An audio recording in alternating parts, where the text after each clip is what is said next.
In this video, we will be discussing how to conduct the swim band test. So, all of you know that the swim band test is conducted on the constant flex machines like shunt motor and compound motor.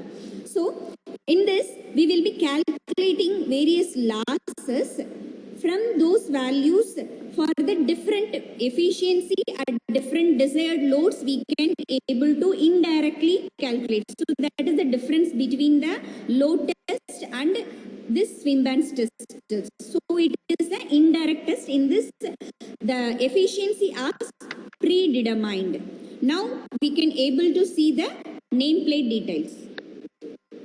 The rated speed of the motor is 1500 rpm. Armature voltage is 220 volt. Armature current is 11.7 amperes. Field voltage is 220 volt. Field current is 0.8. So let us see the circuit connections. Now, as we are aware that the field rheostat should be in cutout position and the armature rheostat should be in cut-in position. Now, the armature rheostat is kept in cut-in position to reduce the interrupt current, and field rheostat is kept in cutout. And if the rated speed is not attained, we can move the rheostat in steps from cutout to cut-in position. So, as you are aware here that the knobs should be in opposite direction. Here I've shown in this way so that you can understand the connections. So these are the connection points that we'll be seeing for Swinburne test, and the rest all knobs are invalid with respect to Swinburne test. So as per the circuit diagram, you can see we have 2 ammeters and 1 voltmeter. So let us see the connection point. Now the positive wire has to be connected, one wire has to be connected from positive to the one end of field rheostat. So let us say this is the wire from positive to one end of field rheostat. The other end of field rheostat, as you can see, is connected to positive terminal of ammeter. So the other end has to go from the field rheostat to the positive terminal of ammeter. The other end of ammeter, as you can see, it is connected to Z. Then from ZZ, we have 2 connections, one moving towards left and one moving towards right. So let's see the one moving towards left, which goes to the negative supply. Then from the junction of rheostat, it goes to other end of ammeter. As you can see, as shown in the animation here, from the junction of rheostat, it goes to positive end of ammeter. Let's do that connection. Then the other end of ammeter goes to the field rheostat. The other end of ammeter goes to the armature rheostat. Let's see how do we connect voltmeter at the end. Then from the other end of armature rheostat, which is in cut-in position, it goes to A of your armature. Then from AA, it goes to ZZ, thus completing the circuit connections. Now let us connect voltmeter across the armature. Positive to positive, negative to negative.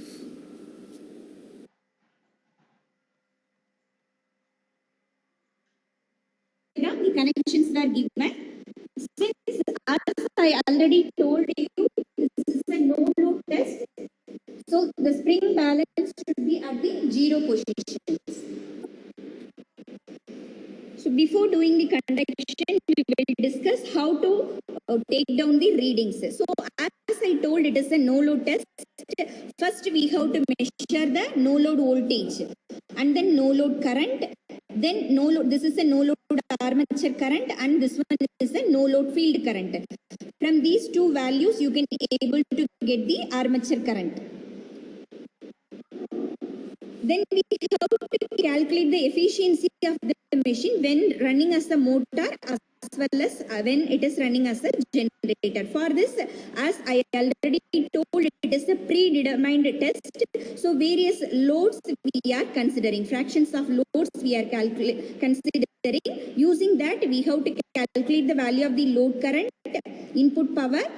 Then the armature current for the motor is IL minus IF.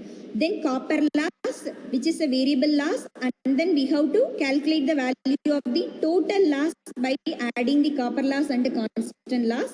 Then we have to calculate the value of the output power, then efficiency. Similar manner, when the machine is running as a generator for various fractions of load, we have to calculate the load current, input power, then armature current as IL plus IF. That is the difference between motor and generator.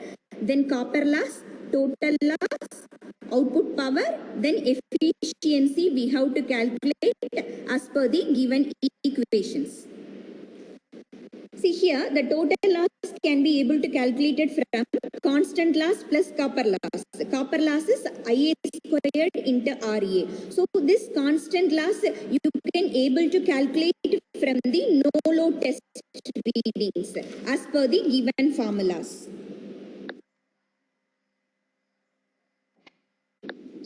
Now we'll start the conduction. First you have to switch on the main supply. Then you have to close this BPSPS switch. Now this motor started running. You can able to see this armature voltage. It is somewhere around 240 volt. And you can able to see this armature current. This is a field current, and then armature current you can able to see, and you can able to observe the